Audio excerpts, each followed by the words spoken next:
Good afternoon and welcome to this little tutorial. Many students have been asking me, how do you make your own topo map or orthophoto map using the SAGTA website? Now, the Southern African Geography Teachers Association is easy to access. You just type in SAGTA, Southern African Geography Teachers Association, and search on any search engine. It should be the first or second hit, and then once you go to our homepage, this is what you do. At the moment, the map downloader and orthophoto map downloader is free. So from the homepage over here, you just scroll down a little.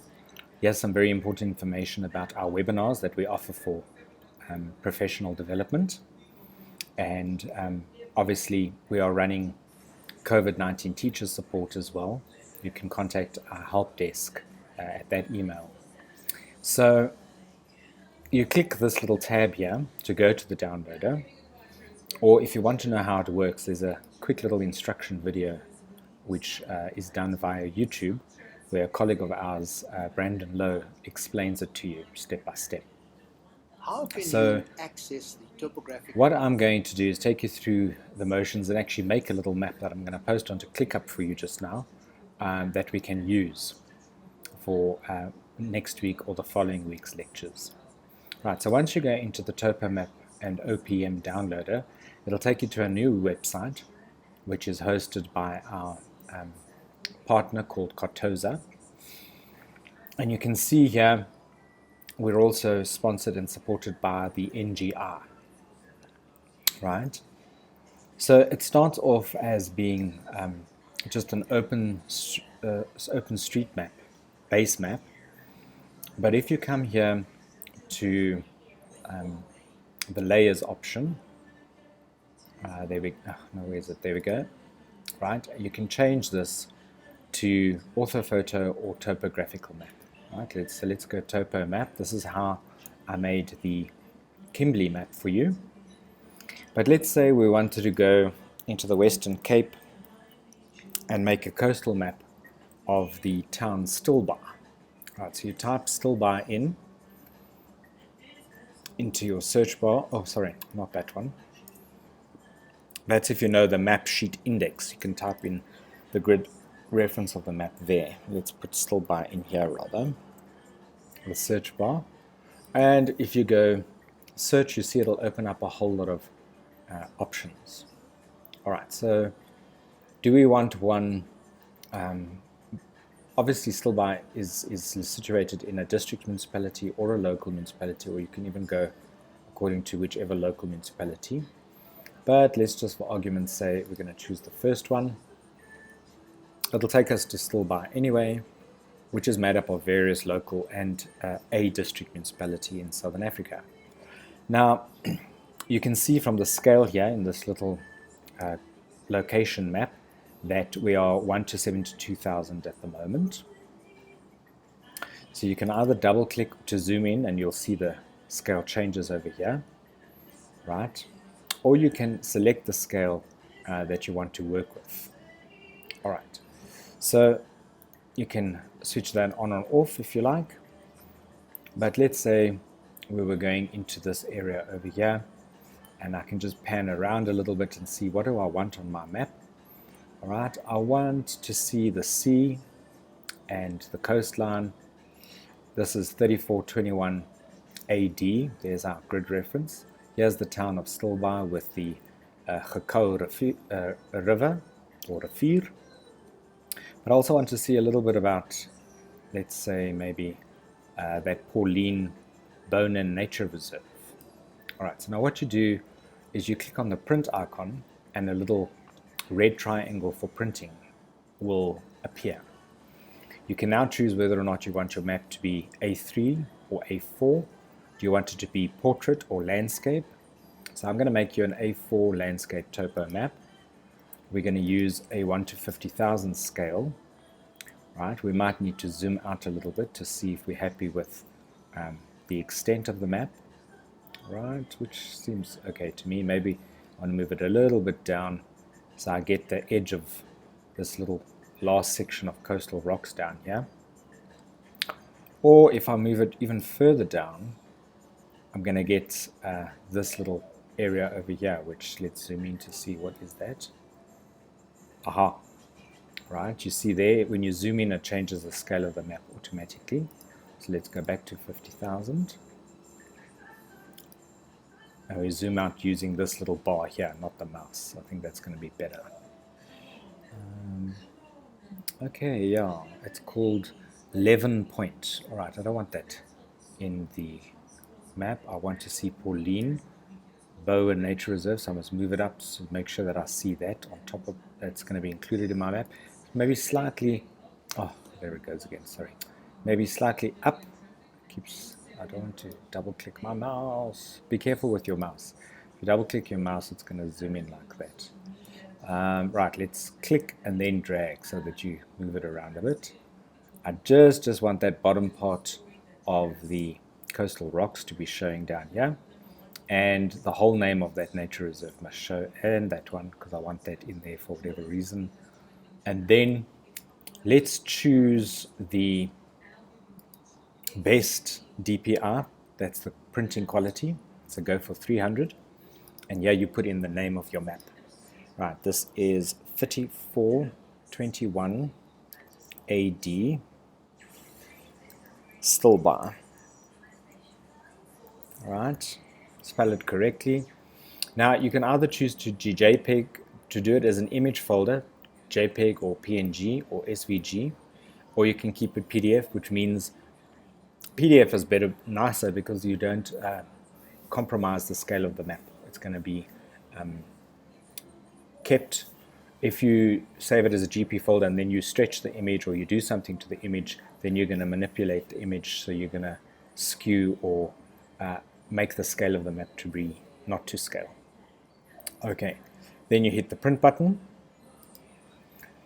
and once that's done, all right, you hit the print button, it'll open a new window and it'll download your PDF file. Right, might take a few minutes, so let's go back here and let's do the same now, but now I want to create a orthophoto map. Okay, so go back to your templates, change this to orthophoto, but I'm also going to make an A4 landscape ortho. No, let's be different. Let's do a portrait. Right, there it is. But we normally work with 1 to 10,000 orthophotos in the CAPS curriculum. And I want this orthophoto map of that section that I had. Right, remember it went down to this point here, and our map went up to that point there. So this is just going to be a section on the map, but I want to be able to see the bay and a little bit of the town and all this coastal rock, and maybe the word Shelley Beach there in my orthophoto. Right, now it changes the scale again if you double click or click on the actual, there we go. Right, make sure again that it's however you want it to be orientated. A4 portrait, scale, and then the best printing quality. Again, you put in the name of your map, 3421 AD, and then remember there's supposed to be 2 digits here, because there are 25 orthophoto maps in a collection of, or to depict the same area as one 15-minute by 15-minute topo map sheet. Right, so you either have to work out which number orthophoto you have in the sequence of 25 here and then type it into your name. But I'm going to use that as one of my questions for my exercise. I'm going to leave it blank, and then I'll still put in the name of the town and then PDF it and say print. Okay, let's go look at the map first. Here it is, it's finished rendering. We still have an issue with the columns not being labeled A, B, C from top to bottom. It seems to go backwards, but we are attending to that. And then the columns are correctly labeled 1, 2, 3, 4, 5, 6, 7. You'll see our software developers have developed it in such a way that whatever title you give the map is going to appear at the top here, and then the grid lines for latitude and longitude and the gradual blocks are built onto the actual map. We've put all the relevant logos of who our partners are on here. Here's very important, it's only to scale if you print this on an A4 map in a landscape orientation. And then we've got a nice scale bar, which is to scale. And obviously on the back of this, you can print the conventional symbols, which you can do a double-sided take on this thing. Okay, so there's our map. You can see that top part that I wanted to be in the map is in that top section. And I wanted it, didn't quite go down to the point I wanted it to. So you must just play around and see, you know, how much of this is the way you want it. If you're not happy with this, you scrap this and start again. That's how simple it is. Okay, let's look at the orthophoto map, which is also going to be in color. But here we've only got a line of latitude drawn on, which is not the end of the world. That's fine. We can see some spot heights. 1 meter above sea level, 8 meters above sea level, 9 meters above sea level, etc. We can see some contour lines here depicted on the map, orthophoto map rather. But yeah, the ocean seems to have come out a nice, well, not a nice, but a horrible white color. That's very bizarre. Alright, be that as it may, that's fine. And there's the title. Here's the line scale. It's only going to be correct and to scale if you print it on A4 in a portrait orientation. Okay. Right, so then I'm not going to use this orthophoto map, so we can just ditch it. Let's cancel that window. So here's the map I want, right? I'm going to use this map and upload it onto ClickUp for us to use in future lectures. I'm happy with it. It looks all right. It's got all my things on it and what have you. Now, as a teacher, what you can do is you can download this. Well, you have to download it, otherwise you lose it. So I'm going to download it to my computer, right? And then what you can do as a teacher now is you can open the download. It's not there yet. Has it not downloaded? Okay, it's probably hiding in these download things. So let's open it. All right, there it is. Okay, now I immediately like to rename my folder straight away so that I know what's what. I'm in my file 3432 AD store by underscore topo map. Right, you can take out the S. It's A4, must be printed in landscape to be to scale. And that's just part of the file name, what have you. So we say rename.